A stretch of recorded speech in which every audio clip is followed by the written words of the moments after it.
Hi folks, Tim Sundles here, and we just finished part 2 of our comprehensive 357 mag slash a little bit of 38 special review.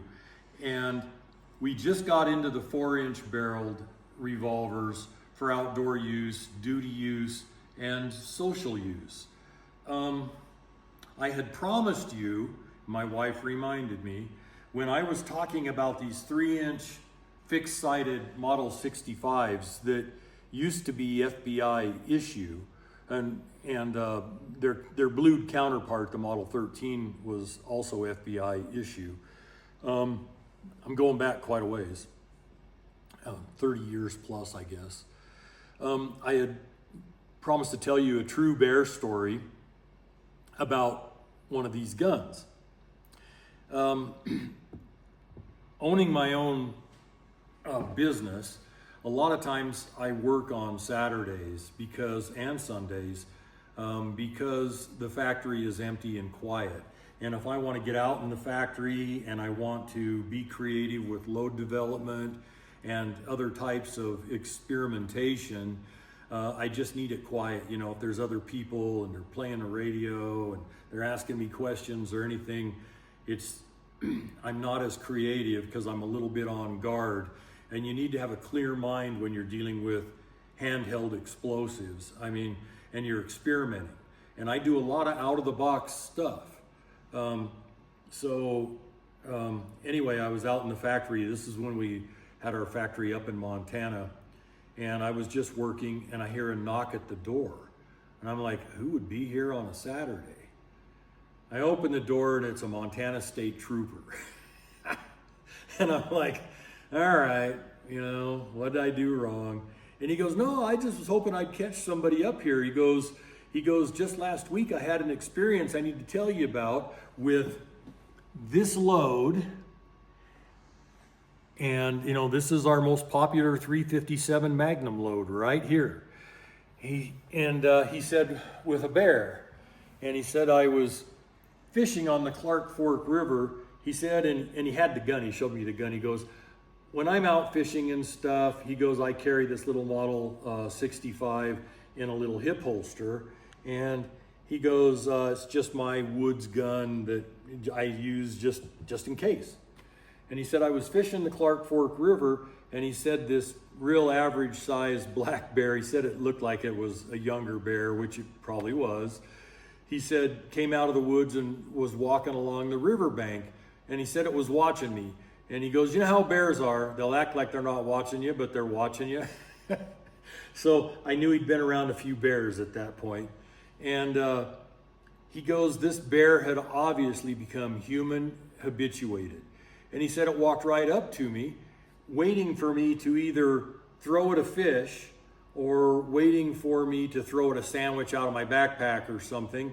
And he goes, and I don't like that behavior from bears. It's dangerous because they get aggressive. And they do get aggressive. If they're human habituated and they think they can talk you out of food, they don't know how to necessarily be polite about it. And if you don't produce the food, they can get really ugly. And they're just being a bear. They don't know they're being ugly, but to you, I guarantee you'll think they're being ugly. And they are. Anyway, he said, so I just kept walking down the riverbank fishing. He said this bear kept following me. And he said it would act like uninterested at times, but he said it didn't leave the riverbank, stayed in the open, and it would eventually catch up to me as I'd walk down the river.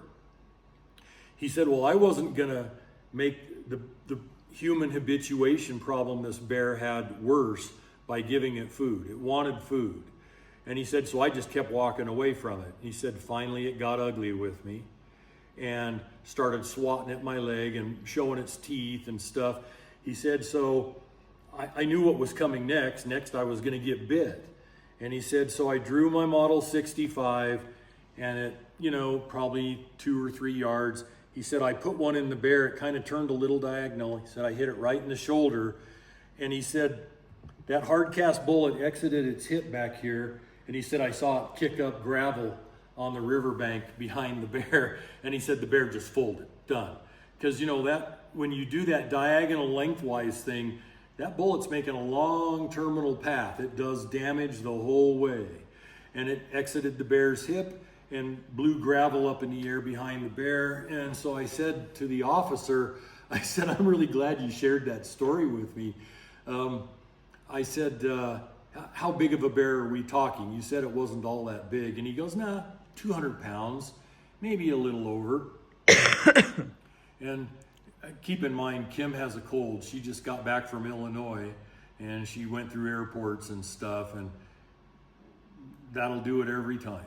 You go through major airports, especially if you happen to go through an international one, which she went through Dallas, you'll get something from somebody around the world that's spreading a bug. Anyway, that's my story of the 3-inch Model 65.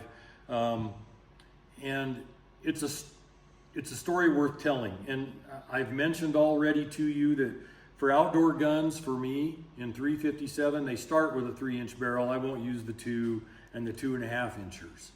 They start with 3. I like the extra velocity, I like the extra sight radius, especially, and I like a slightly reduced report. The longer the barrel gets, the less of the report that is developed at the muzzle. And 357s, if they're anything, especially full power 357s, they are hard on your hearing. And you know, if you're in the woods, you're probably not carrying earplugs. If you are, you may or may not have time to deploy your earplugs. So that's the one downside to the 357, is the very sharp, cracky report. Okay, back to the 4-inch barrels. K-frame. This is an old pinned barrel, recessed chambers gun. Had it a long time. This one's been carried a lot. Nothing carries quite like a 4-inch K-frame gun. And unless you've been around a bunch of them and shot a bunch of them, it's just like they're an extension of your hand. And they're sort of like the 4-inch Python. They just feel really good in my hand. But because I'm sick and twisted and I like bling, like I said, this one's been carried. Here's a mint backup that hasn't been carried. Same thing, pinned barrel, recessed chambers, Model 19 nickel. And I will say this, for the nickel that they made that Smith & Wesson made from the 60s on up, you get early nickeled Smith & Wessons or Colts, and I'm talking early, like 100 years ago, and the nickel will start to flake and stuff. These more modern nickel-plated guns from the 60s, 70s, maybe the early 80s, that nickel doesn't flake. They quit doing nickel stuff because stainless became popular, and you know, I guess they just didn't have a demand for nickel. But being part gypsy, I like shiny stuff. I just love the shiny nickel stuff. It's just bling city. And you can do polished stainless in place of nickel. I just love nickel. I mean, anyway, again, it's a K-frame. If you shoot the full power stuff out of it, you're gonna shoot it out of time after a few hundred rounds. If you shoot just enough of the full power to zero the gun with it and then use it only for serious carry, no problem. Okay, of all the guns here, short of the little 1 7/8 inch scandium, aluminum, molybdenum, gold-plated carry guns that weigh 11 ounces, short of those, this may be the most useful 357 here. This is a mountain gun.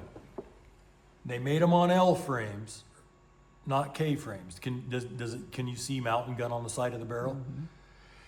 Mm-hmm. So being on the little bit larger L frame, it's got 7 holes in the cylinder. I like that. It's not that heavy because the L frame isn't that heavy. Never mind that the barrel is slendered down like the Model 27s and 28s. Does not have a full profile barrel, it's slender. If I'm gonna carry an outdoor 357, this is probably gonna be it. I like the 4-inch barrels with the longer sight radius, the greater velocity, the whole 9 yards. This is an outdoor 357. True outdoor gun. I can't say enough good about it. I have shot the living daylights out of this one. It's still in time, and all I shoot, I shoot everything out of it, but if I'm carrying it, I am shooting the full power outdoorsman ammo, usually this 19A, and that's just a barn burning mean load. And it has yet to shoot this thing out of time, and I don't know, I've got thousands of rounds of it probably. Very, very durable gun, these L-frame Smiths. Wonderful gun. And I don't have two of them. I wish I did. Okay, 5-inch barreled guns. Now we're going to start getting into more of a hunting. I mean, you can still carry it. It's just not as compact, not as lightweight. Now we're going to start getting into hunting purposes when we get above 4 inches. And don't take me wrong, with a 3 or 4 inch gun, I can still kill deer all I want. Could kill an elk too.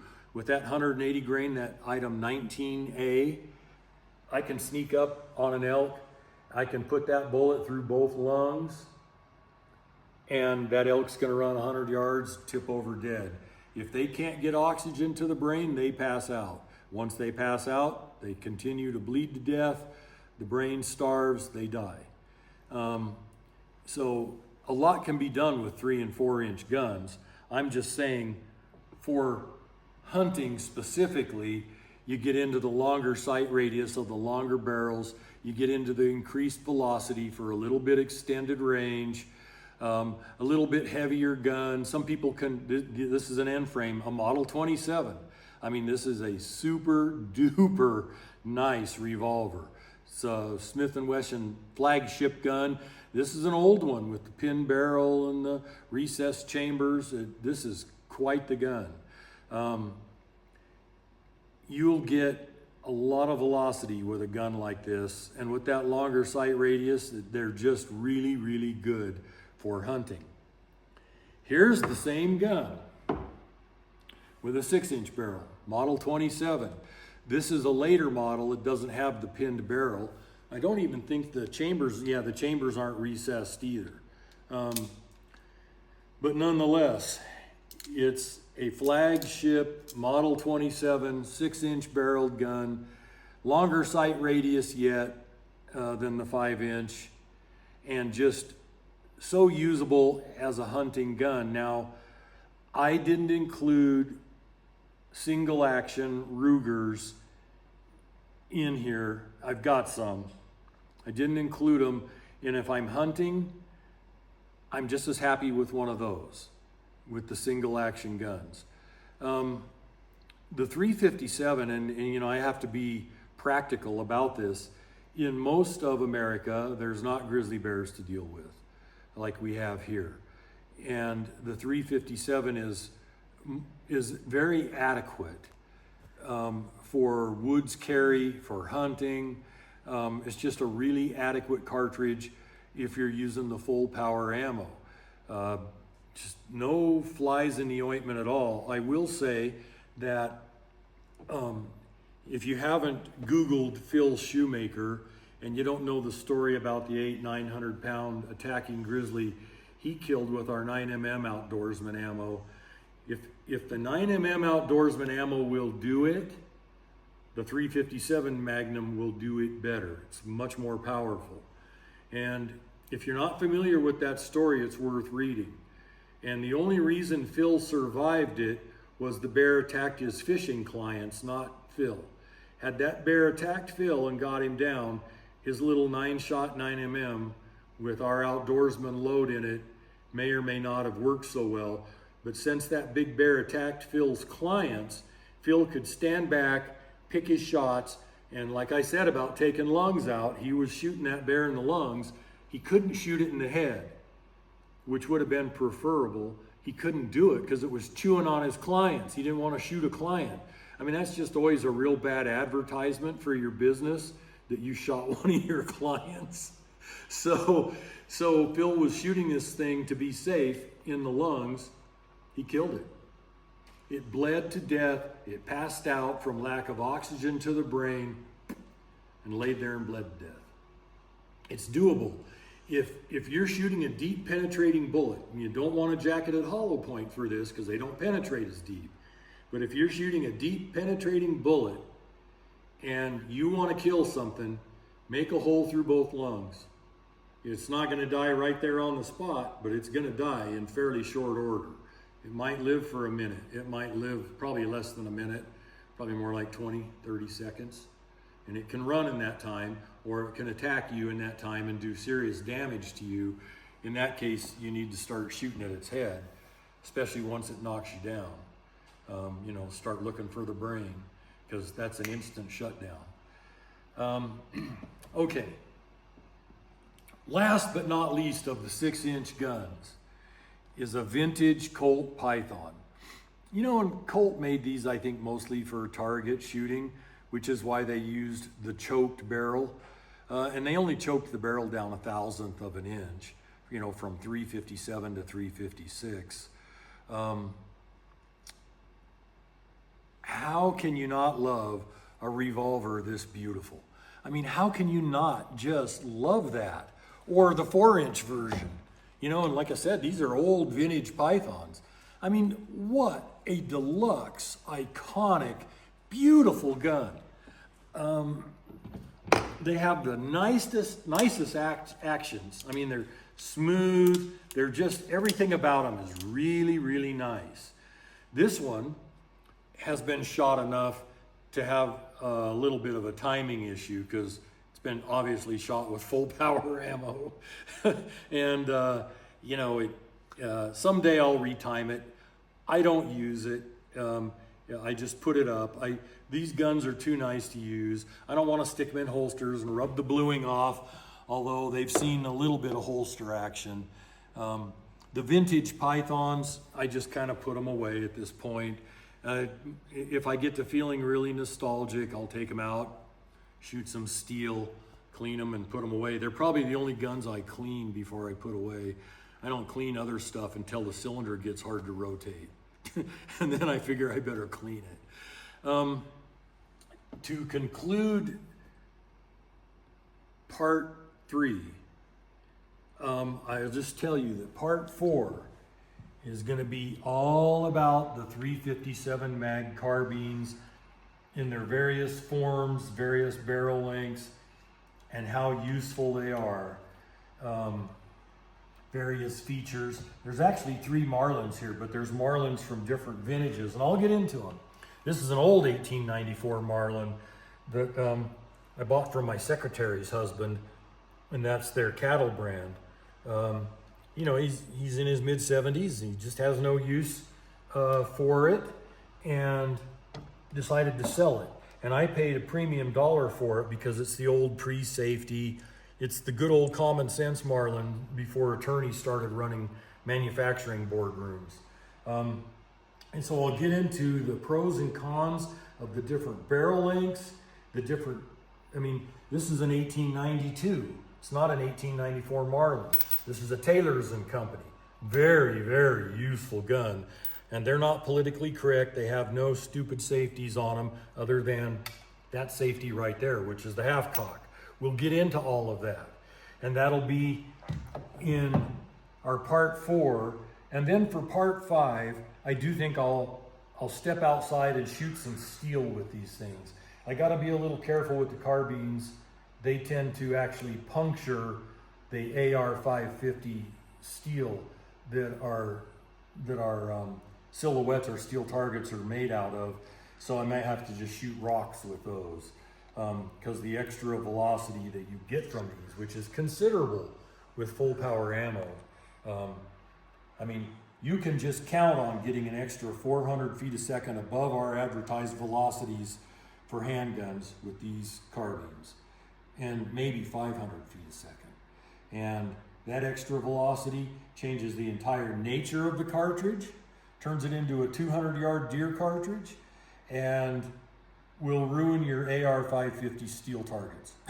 So, having said that, we'll conclude part 3, and where we will pick up with part 4 on the carbines and how useful they are, from hunting just to woods protection to literally an assault type rifle. I mean, they're very traditional. Lever actions have been around for 170, 180 years, but they work for modern applications like you can't believe.